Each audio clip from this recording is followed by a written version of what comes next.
Olá, seja bem-vindo a mais uma aula. Hoje vamos falar sobre consultas parametrizadas. O que é isso? Imagina que você tem um bloco de código, de script, e você precisa consultar alguns filtros. E quando você for executar, vai retornar uma janela te pedindo o valor daquele filtro.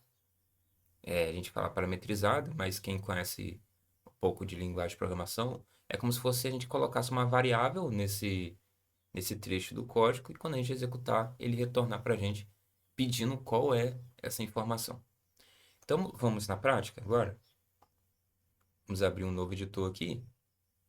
Então, vou fazer um select antes disso, né? Explicar o que é a nossa aula,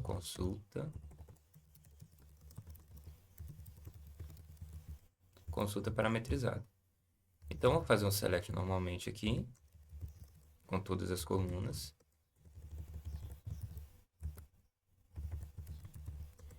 Sendo que eu vou filtrar os preços. Vou botar menor que 20, por exemplo. Então, quando executar, ele vai retornar todos os livros que são menores que 20, igual a menor que a 20. Tanto que, imagine que você tem alguns outros blocos de código no mesmo arquivo e não queira ficar digitando sempre, interagindo aqui dentro, você vai ter que ficar digitando. Então, a gente cria da seguinte forma.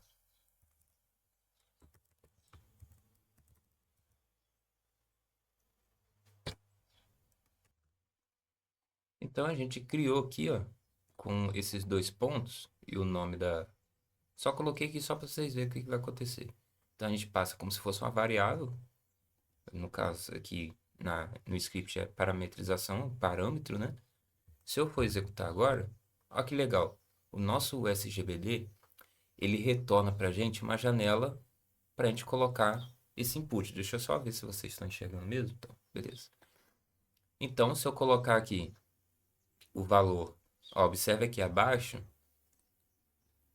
ele coloca para a gente aqui um valor. Se eu botar 70, por exemplo, ele vai mudar aqui embaixo. Vamos botar 30, só para ficar diferente do que a gente já executou.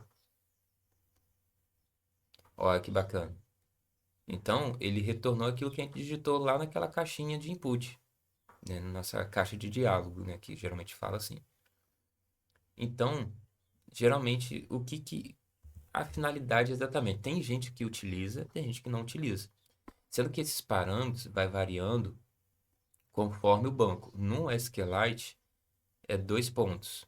No Oracle, se eu não me engano, é cifrão.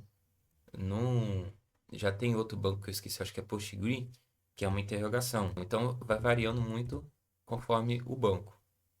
No nosso caso do curso, o SQLite, ele passa com 2 pontos.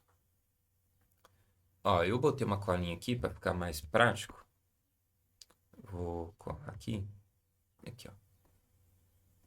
O que basicamente ele é? Ó? Permite reutilizar a mesma consulta com diferentes valores. Ou seja, foi aquilo que eu falei, você vai aproveitar a mesma consulta com valores que você for colocando. Isso para quê? Para reduzir o esforço de escrever novas instruções para cada situação. Então, acho que foi dessa forma aqui, acho que eu tentei explicar melhor que possível. Porque imagine que você tem outro bloco aqui, uma base de conhecimento, por exemplo, de um arquivo só. Que você vai ter lá um arquivo de SQL com vários blocos. Geralmente a gente faz assim para base de conhecimento. Eu utilizo bastante isso. Então você tem vários blocos lá. Talvez você tenha um select consultar filial de uma empresa. Outro select que é para consultar o estoque acima de tanto. Outro select. Então, ao invés de você ficar digitando maior que 60 ou a filial, o número, o CNPJ da filial, você coloca esse parâmetro, ele retorna basicamente o que você iria digitar, mas você vai digitar nessa tela de diálogo. Então, é só para reutilizar os códigos e ficar mais prático, mas tem gente que utiliza, tem gente que não. Então, só passei aqui para o curso porque pouca gente utiliza e pouca gente fala sobre isso, que é uma função legal, bacana.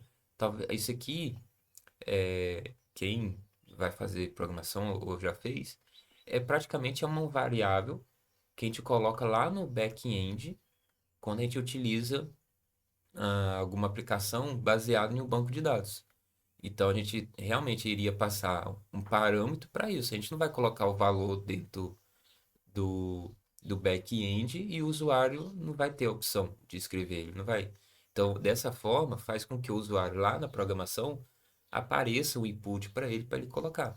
Então, aqui no SQL é a mesma coisa também, sendo que para a gente mesmo, né? A gente que está criando o script, mas para essa é a funcionalidade. Então, espero que você tenha gostado. Até a próxima aula.